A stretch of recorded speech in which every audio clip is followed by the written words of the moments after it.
ત્યાં યોગી બાપા ત્યાં જુનાગઢ ગયા હતા અને એની અંદર એ વખતે યુવકો બધા ભેગા હતા. સવારમાં હરિભક્તને ઘરે ઉતારો હોય અને આખો સંઘ ભેગો હોય, બધાને આમ નાવા ધોવાનું તડામાર ચાલતી હોય, એટલે હવારમાં શું હોય કે બધાને મોડું થાય તૈયાર થવા. એમાં પછી તરત નીકળીને પધરામણી અને બધું પ્રસાદી સ્થાનોમાં દર્શને જવાનું હતું. એટલે બધા યુવકો તૈયાર થવામાં ઉતાવળમાં શું થયું, અમુક યુવકોને નાસ્તો કરવાનો ટાઈમ રહ્યો નહીં અને પછી તરત નીકળી ગયા બહારે. એમાં નિરંજનભાઈ ભેગા હતા. નિરંજનભાઈ એટલે સિદ્ધેશ્વર સ્વામી એ યોગી બાપાની સાથે જ હતા. હવે બધે ફરતા ફરતા 10:30, 11 વાગ્યાનો સમય થયો અને એ વખતે જૂના મંદિરે જતા હતા ચાલતા ચાલતા. યોગી બાપાનો હાથ નિરંજનભાઈએ પકડ્યો હતો.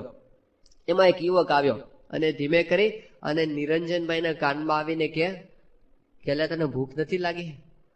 એટલે નિરંજનભાઈએ પાછું એના કાનમાં કીધું. યોગી બાપા તો બાજુમાં હતા, એના કાનમાં કીધું કે ભૂખ તો લાગી છે પણ અત્યારે કોણ ખાવા આપે આપણને? તે યોગી બાપા આમ જોયા કરે. એમને જોઈ લીધું કે આ છોકરાઓ કઈક ઘૂસપૂસ કરે છે. સમજી ગયા યોગી બાપા, બોલ્યા નહીં કાંઈ. પછી જૂના મંદિરમાં ગયા. ત્યાં આગળ યોગી બાપાને બધા જૂના જૂના સદગુરુઓ બધા ઓળખે. તે એક મોટા સંત હતા જૂના, યોગી બાપાને પોતાના આસને લઈ ગયા, એમને બેસાડ્યા. પછી મગજનો આટલો લાડુ હતો ને એ યોગી બાપાને આપ્યો, ઠાકોરજીનો પ્રસાદ. યોગી બાપાએ લાડુ લઈ લીધો. પછી કોઈને ખબર ન પડે એમ યોગી બાપાએ પોતાના ગાતરિયાના છેડે લાડુ આમ બાંધી દીધો અને પછી બધું યોગી બાપાને બતાવ્યું. એમને બધા પ્રસાદી સ્થાનોમાં દર્શન કર્યા અને બહાર નીકળ્યા મંદિરની દરવાજાની બહાર. તરત યોગી બાપા ઉભા રહ્યા અને નિરંજનભાઈનો હાથ છોડી અને પછી પોતે પેલું ગાતરિયાનો છેડો ખોલી એમાંથી લાડુ કાઢ્યો અને પછી એમના હાથમાં આપ્યો અને કે લ્યો ગુરુ, ખાઈ જાઓ, અહીં ઉભા ઉભા ખાઈ જાઓ, અત્યારે જ ખાઈ જાઓ. તે ત્યાં ઉભા ઉભા લાડુ એમને ખવડાવ્યો આખો અને ખાઈ ગયા ને. પછી એના યોગી બાપા ઉભા રહે ત્યાં સુધી અને ખાઈ લીધો ને. પછી એના પેટ ઉપર હાથ ફેરી યોગી બાપા કે કેવી મજા આવી. હવે આટલું બધું હેત કરે પછી કોણ એમને વશ ન થાય? તો યોગીજી મહારાજનો આવો નિર્મળ સ્નેહ. ત્યાં મુંબઈની અંદર નારાયણભાઈ પટ્ટણી ભણતા હતા યુવક. હવે એમને વેકેશન પડે એટલે બધા યુવકોને યોગી બાપા પાસે જવાની લગની લાગી હોય. તો ઉનાળાના દિવસોમાં યોગી બાપા તો કાઠિયાવાડમાં ફરતા હોય, ત્યાંથી ટ્રેનમાં આવવાનું. યોગીજી માં અડવાળમાં બિરાજમાન હતા. નારાયણભાઈ મુંબઈથી ટ્રેનમાં આવ્યા ત્યાં રાયકા સ્ટેશને ગાડી ઉભી રહે અને રાયકાથી ચાલતા ચાલતા અડવાળ જવાનું હોય. હવે બપોરે 12:30 વાગે ટ્રેનમાંથી ઉતરવાનું, ધોમ ધકતો તાપ. યોગીજી માજે 2 યુવકોને સામે લેવા માટે મોકલ્યા હતા કે નારાયણભાઈ આવે છે, તમે લેવા માટે જાઓ. અને એ લોકો સામે લેવા માટે પાણી બાપા યોગી ભેગા મોકલે કે પાણી પીઓ પાછો પાછા. તો ત્યાંથી ઉતર્યા અને પછી ચાલતા ચાલતા રાયકાથી અડવાળ આવા સખત તાપની અંદર આવવાનું. એમાં રસ્તામાં એનું ચપ્પલ તૂટી ગયું નારાયણભાઈનું. એટલે એટલા બધા પોતે આમ તાપની અંદર ગરમીની અકળાઈ ગયા હતા, પગમાં ફોલ્લા પડી ગયા ચાલતા ચાલતા. આ બાજુ 1:30-2 વાગે જયારે અડવાળ પહોંચ્યા ત્યારે એ વખતે યોગી બાપા ત્યાં મંદિર જાગતા હતા અને પોતે રાહ જોતા હતા કે હમણાં નારાયણભાઈ આવશે. ત્યાં ઓસરીથી એના થાંભલાને પકડીને યોગી બાપા ઉભા હતા, હમણાં નારાયણભાઈ આવશે.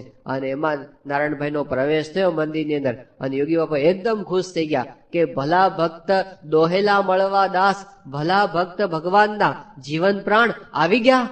એટલું બધું હેતથી બોલ્યા. નારાયણભાઈને એકદમ યોગી બાપા ભેટી પડ્યા અને પછી આખા શરીર એમને બહુ પ્રેમથી બાપાએ હાથ ફેર્યો, એટલું બધું વહાલ કર્યું. પછી યોગી બાપા કે શરીર બહુ સુકાઈ ગયું લાગે છે.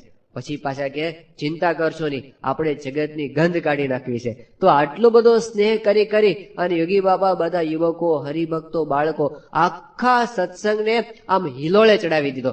બધે બાપા બાપા બાપા થવા માંડે અને કોઈને યોગી બાપા વિના ચેન પડે નહીં.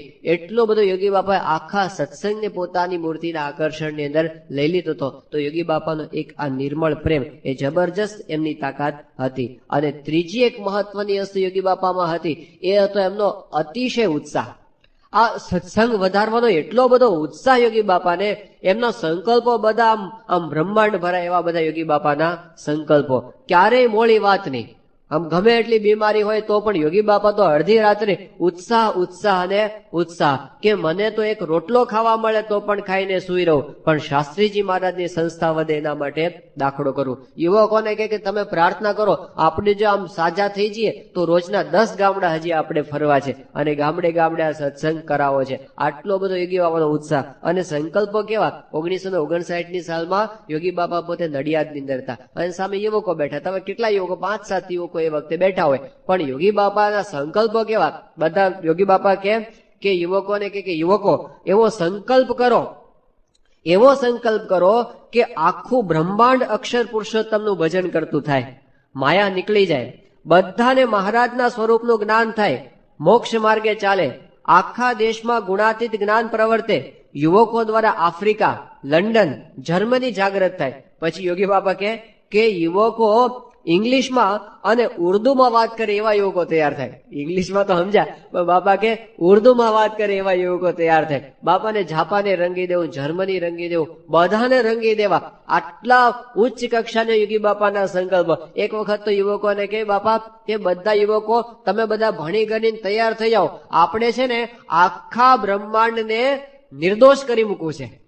સત્સંગી કરવાની વાત નહીં, આપણે આખા બ્રહ્માંડને નિર્દોષ કરી મૂકવો છે.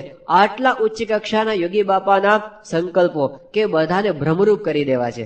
કાંઈ માયા રહેવા દેવી નથી, માયાનો લોચો કાઢી નાખવો છે. આટલા ઉચ્ચ કક્ષાના યોગી બાપાના સંકલ્પો. યુવકોને બધાને ટ્રેનિંગ આપે, અંગ્રેજી બોલવાની ટ્રેનિંગ આપે, એમાં પાછા બધાને પ્રશ્નોત્તર કરાવે. તમે પ્રશ્નોત્તર કરો, બધા અંદર બોલો. બધા યુવકોને તૈયાર કરે કે તમે છે ને બધા ઉપવાસ કરતા થાવ. બધા યુવકોને એમાં પાછા તૈયાર કરે કે હવે આ કરો. અને એની અંદર YYUC યોગી યુવક ઉપવાસ કોલેજ, રોજ 5 જણને પાછા ઉપવાસ આપવાના, એ બધી ટ્રેનિંગ ચાલે. અને એની અંદર પાછા હવે કોલેજના યુવકો કોઈ દાડો ઉપવાસ ન કરાવે, બાપા થાકે નહીં, એને વાત કર્યા જ કરે અને એમાં એમને રેવાય નહીં. તે પછી ઇંગ્લિશ શીખવાનું ભેગું ચાલતા. આપણે પૂજ્ય સત્યપ્રકાશ સ્વામી છે ને અહીંયા પિનાકીન ભગત, તો યોગી બાપા કે તમે અમને ઇંગ્લિશ શીખવાડતા નથી. અમે કેટલી વાર તમને કીધું પણ તમે ઇંગ્લિશ શીખવાડતા નથી, અમારે ઇંગ્લિશ શીખવું છે. યોગી બાપા કે તે પિનાકીનભાઈ નવરાવતા કીધું બાપા તમને આજે ઇંગ્લિશ શીખવાડીએ. બાપા કે બોલો શું પાઠ આપો અમને. તે એમને કીધું કે બાપા તમારે છે ને તમે બધાને ઉપવાસ આપો છો ને કે કાલે ઉપવાસ એવું બધાને કહો છો ને, તો હવે છે ને તમારે ઇંગ્લિશમાં બોલવાનું કે ટુમોરો ફાસ્ટ, આવું બોલવાનું. એટલે યોગી બાપાએ ગોખ્યું, હમ બરાબર નાતા ટુમોરો ફાસ્ટ 5-7 વખત બરાબર ગોખી નાખ્યું અને તૈયાર થઈ ગયું. પછી એનો પ્રયોગ તો કરવો પડે ને, એમના ઉપર જ પ્રયોગ ધબ્બો મારે કે ટુમોરો ફાસ્ટ એમને જ આપ્યો. પછી તો જે મળે ને નવો પાઠ શીખ્યા એટલે રોજ તો 5 જણને આપતા હતા, પણ આજ તો વધી ગયા. જે હાથમાં આવે ને ટુમોરો ફાસ્ટ બધાને ઉપવાસ આપી દીધો. એટલે એ વખતે પેલા સત્યપ્રકાશ સ્વામી પિનાકીનભાઈ કે સ્વામી હવે છે ને તમે બીજો પાઠ આપો. તમે છે ને હવે મને એમ કહો કે ટુમોરો બ્રેકફાસ્ટ, એવું તમે મને કહો. તો કે એવું ખોટું નહીં શીખવાડવાનું, પેલા શીખવાડ્યું બરાબર છે. તો યોગી બાપા આટલા બધા હેત પણ કરતા જાય, નિયમ ધર્મ પડાવતા જાય, ઉપવાસ કરાવતા જાય અને સત્સંગની અંદર બધાને આગળ લેતા જાય. ઉત્સાહ એમનો ક્યારેય મોળો ના પડે. અને કેટલા મોટા સંકલ્પો. 1990-70 સાલમાં બાપા લંડનની અંદર હતા ત્યારે ઇસ્લિંગ્ટન મંદિર તો બહુ નાનું એવું અને આપણો નાનો સત્સંગ, પણ યોગી બાપા ત્યાં એ વખતે વાત શું કરી કે અહીં એટલો બધો સત્સંગ વધશે કઈ માણસ માશે નહીં. અનુભવ કર્યો આ વખતે. આટલું મોટું મંદિર થયા પછી સ્વામીશ્રી હમણાં ગયા હતા, મંદિર, હવેલી, ગ્રાઉન્ડ બધું ચિક્કાર. ના પાડવી પડી આ વખતે હરિભક્તોને બધાને પાછા વળો, ના પાડી પડી નીકળી જાઓ. એટલું બધું આ વખતે લંડન ની અંદર સ્વામીશ્રી ગયા. સ્વામી યોગી બાપા એ વખતે બોલેલા 70ની સાલમાં, અહીં માણસ માશે નહીં. 2 વર્ષ પછી અમે 10 સંતોને મોકલીશું અને અહીંથી અમેરિકા બધા ઉપડશે. ગામોગામ અક્ષર પુરુષોત્તમનો પ્રચાર કરવો એવી શ્રીજી મહારાજની આજ્ઞા છે. બ્રહ્માંડ આખું સ્વામિનારાયણનું ભજન કરશે. મોટા પુરુષના વચનો ખાલી ન જાય. આખા બ્રહ્માંડમાં અમેરિકા આવી ગયું કે નહીં, ઇંગ્લેન્ડ આવી ગયું કે નહીં, જાપાન આવી ગયું કે નહીં, બધું આવી ગયું. 14 લોકનું બ્રહ્માંડ સ્વામિનારાયણનું ભજન કરશે. આ યોગી બાપાના સંકલ્પો છે. 1968ની સાલમાં ગોંડલમાં હતા. ગોંડલ વિદ્યા મંદિરના નાના બાળકો, સ્કૂલના બધા. યોગી બાપાએ એ બાળકો પાસે પોતાના સંકલ્પો કીધા. યોગી બાપા કે આખા બ્રહ્માંડને સત્સંગ કરાવવાનો છે. આ બાળકોને કહે છે આખા બ્રહ્માંડને સત્સંગ કરાવવાનો છે. હવે આખા બ્રહ્માંડમાં સત્સંગ કરાવવાનો હોય તો યોગી બાપા કે કેટલા સાધુ જોઈએ, કેટલા નોકરો જોઈએ, કેટલા મહેતાજી જોઈએ, કેટલી સમિતિઓ સ્થાપવી જોઈએ. આ બધું યોગી બાપા આયોજન કરવા માંડ્યા. અને પછી કે આખા બ્રહ્માંડમાં અક્ષર પુરુષોત્તમનું જ્ઞાન ફેલાવવું, 1 લાખ સંતો જોઈએ. આ યોગીજી મહારાજનો સંકલ્પ. 700 ની વાત તો આપણે સાંભળી છે, પણ અહીં શું કીધું કે 1 લાખ સાધુ જોઈએ. મોટા પુરુષ બોલે એ ખોટું ન થાય. સત્પુરુષ વાક્યમ ન ચલંતી. ગામો ગામ ફરીને, કથા વાર્તા કરીને, સુખ દુઃખ વેઠીને, માન અપમાન વેઠીને આપણે સત્સંગ કરાવવો છે. આટલા ભવ્ય યોગીજી મહારાજના સંકલ્પો. હવે એની સામે શું હતું પાછું? સંકલ્પો ઊંચા યોગી બાપાનો, ઉત્સાહ ખૂબ. એની સામે હરિભક્તો તો પાછા એટલો ઉત્સાહ વાળા હોય નહીં ઠંડા હોય, એમનું લોઢું બહુ તપેલું અને આપણું લોઢું હાવ ઠંડુ બરફમાં પડેલું, કેવી રીતે હાંધો જામે? પણ યોગી બાપા ભલે સામે કોઈ ઉત્સાહ ન બતાવે, એમનો ઉત્સાહ મોડો પડે નહીં. 1940ની સાલમાં બાપા ત્યાં મુંબઈની અંદર ભુલેશ્વરમાં હતા. પહેલી વખત યોગીજી મહારાજે રવિ સભાનો આદેશ એ વખતે આપેલો, શાસ્ત્રીજી મહારાજના સમયની અંદર. શાસ્ત્રીજી મહારાજ ધામમાં ગયા એના 11 વર્ષ પહેલા ત્યાં મુંબઈની અંદર યોગીજી મહારાજે આ ઉપાડ કર્યો કે આપણે ગામડે ગામડે રવિ સભા કરવી, સત્સંગ મંડળો ચલાવવા, સત્સંગ સભાને વચનામૃત વાતો બોલવી, ધૂન બોલવી, પત્રિકાઓ ગામડે ગામડે મોકલવી. એવું યોગીજી મહારાજ એ વખતે 40ની સાલમાં સંકલ્પ કરેલો. પણ આપણે કઈ થોડા તરત આદેશ માની એવા છીએ તો કઈ એટલો બધો કે આદેશ કોઈ ઝીલેલો નહીં. યોગી બાપા પાછા થાકે નહીં. ફરી વાર 17 વખત યોગી બાપા મંડળો સ્થાપે, તૂટી જાય ને પાછા સ્થાપે, તૂટી જાય ને પાછા સ્થાપે. એમનો ઉત્સાહ ક્યારે ઓછો પડે નહીં. ત્યાં મુંબઈથી યોગી બાપા ટ્રેનની અંદર અટલાદરા આવતા હતા. રસ્તામાં સુરત સ્ટેશન આવ્યું. 1951ની સાલનો આ પ્રસંગ છે. તો રસ્તામાં સુરતમાં પેલા મહેન્દ્રભાઈ ત્યાંના આપણે હરિભક્ત છે, એ યોગી બાપાના દર્શન માટે આવ્યા, મહેન્દ્રભાઈ મગનભાઈ પટેલ. તો યોગી બાપાએ પોતે એમને પહેલો જ પ્રશ્ન પૂછ્યો કે ગુરુ રવિ સભાનું કેમ છે? એટલે એમને તો જે ઉકળાટ ભેગો થયો હતો ને 6 મહિનાનો, બધો ખાલી કર્યો. એ કે જવા દો ને બાપા, કોઈને ભગવાન ભજવા નથી અને કોઈ આવતા નથી, અમે તો કઈ કઈને થાકી ગયા અને હવે તો 3 જ માણસો આવે છે, ચોથો માણસ રવિ સભાની અંદર આવતો નથી. એટલે હવે તો નક્કી કર્યું છે આ છેલ્લા રવિવારે અમે રવિ સભા કરી લીધી, આવતા રવિવારથી સભા બંધ. એવું યોગીજી મહારાજ પાસે નિર્ણય જાહેર કરી દીધો. યોગી બાપા કે કેટલા આવે છે? એ કે બાપા 3 જ માણસો આવે છે. એ કે ઓહો હો 3 માણસો આવે છે? 3 શું, એકેય નો આવે ને તોય રવિ સભા કરવી. આપણે થાંભલાને રવિ સભા કરવી, થાંભલાને કથા કરવી. અને પછી યોગી બાપા કે નિયમ લો. કે શું નિયમ? કે રવિ સભા બંધ ન કરવી, બંધ કરવાનો સંકલ્પ ન કરવો, એવો નિયમ લો. એમ કરીને એમને નિયમ આપ્યો. બાપાએ ઉત્સાહ પ્રેરીને, ધક્કા મારીને આમ ચડાવીને બધાને આગળ કર્યા.